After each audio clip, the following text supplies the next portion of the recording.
Hello, this is the Trade Ideas Market Recap for Friday, June the 20th. My name is Barry Anderson. I'm the moderator of the trading room. This is the address to get into the room, and you can log in as a guest or use your Facebook or your Twitter account to log in. Well, it's kind of a mixed bag of trading for me today. Let me just adjust this chart just a little bit here. In that I had a couple of cheap ones that I don't normally do, and we'll start off with STEM. Now, fortunately, it was a bit of a disappointment. If you saw the video yesterday, you know that I had suggested that we watch STEM today.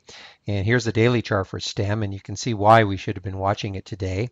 And here's yesterday's volume, huge volume, and here's this huge candle spike up.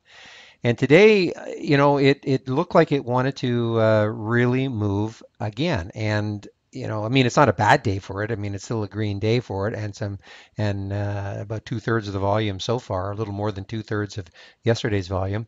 So it's not a bad day for it, but unfortunately for me, it just didn't have the follow-through that I was hoping for.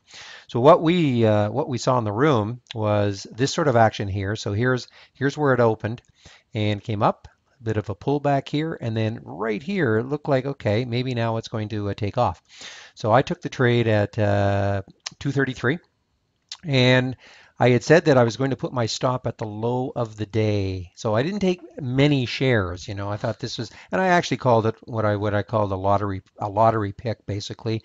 I mean, this when you look at the daily, and I know there was a lot of chatter about it. I guess there was a press conference after the market closed yesterday, and a stem cells and all of that. So, in theory, this could have jumped 50, 60, a dollar, $2, who knows?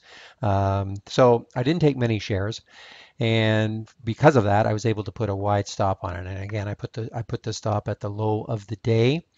And I got challenged right here, right there. It challenged me at the low of the day, and then it popped back up a little bit, and it challenged me there also. In fact, that's true. I forgot about this one. And then here, I thought, okay, maybe now it'll start, but it just wasn't to be. And so I did stop myself out at 215, so that's an 18-cent loss on it. But again, I didn't have many shares, and that's why I had such a wide stop on it. Otherwise, I probably would have put a stop.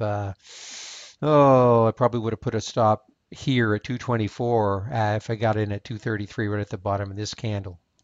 So that one did not work. Now BBT was the next one I took, and wasn't a good start for the day actually. And now that I now that I remember, BBT. This was a break of the 20-day high, and the 20-day high was at 39.15. And again, if you're not familiar with this particular strategy, what happens is I do a scan the night before.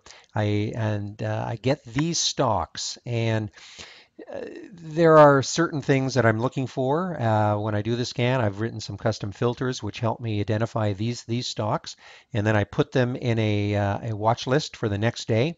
And when the stock breaks the 20-day high, its 20-day high, the stock the row turns from white to blue.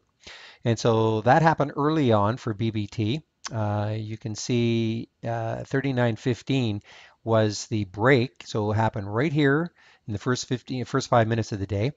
And I took the trade.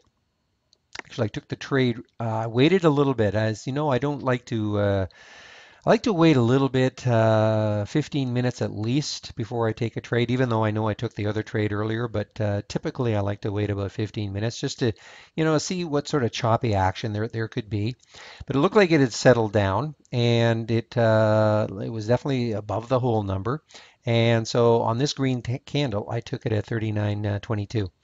But it basically, I was going to stop myself out at the 20-day high, which was 39.15, but I actually stopped myself at 39.16.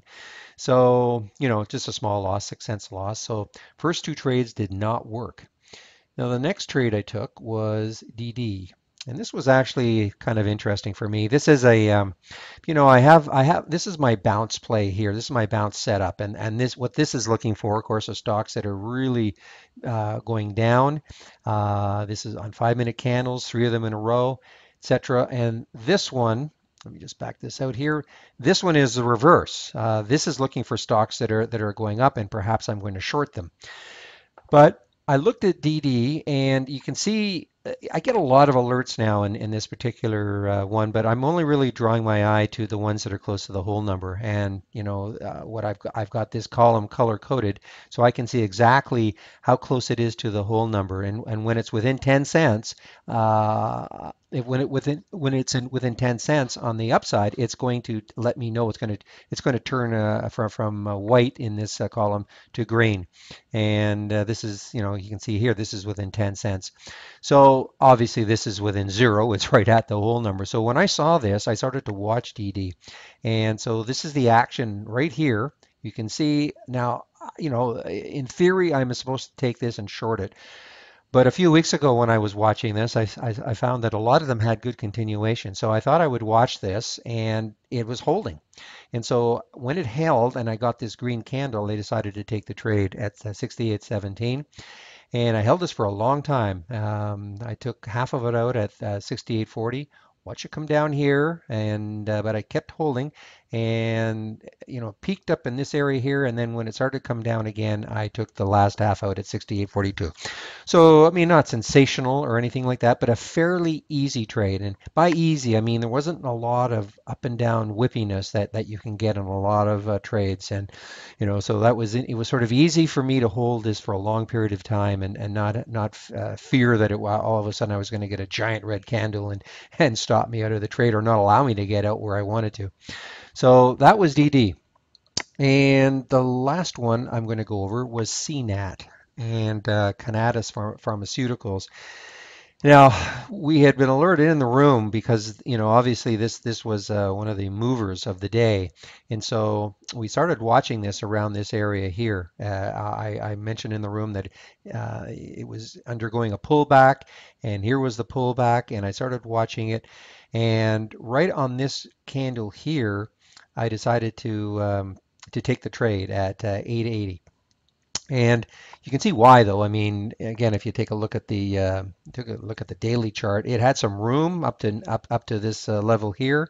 It had the room up to the high of today, and I mean, if it could get above that, I mean, we're talking $12. It had room to.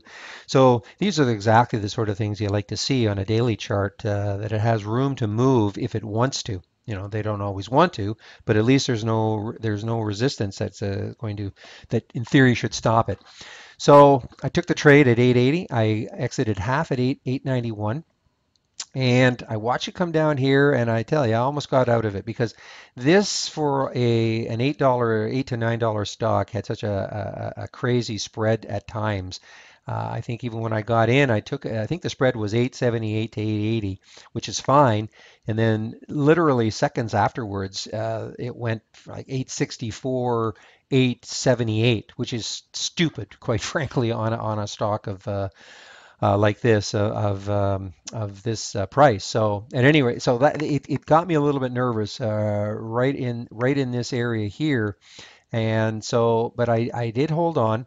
And so, as I say, I took the first half out at 891, watch it come back down here. And then when it broke through 9, well, I really thought that we'd have a chance for it to get up to the 930 area, challenge the high of the day. But it just was not to be. And so I sold the second half at 897. And, it's just sort of done nothing. Now, I will definitely be watching this on Monday, though, just to see what sort of a continuation there might be. The last one, I just want to check one stock. This is my swing trade, and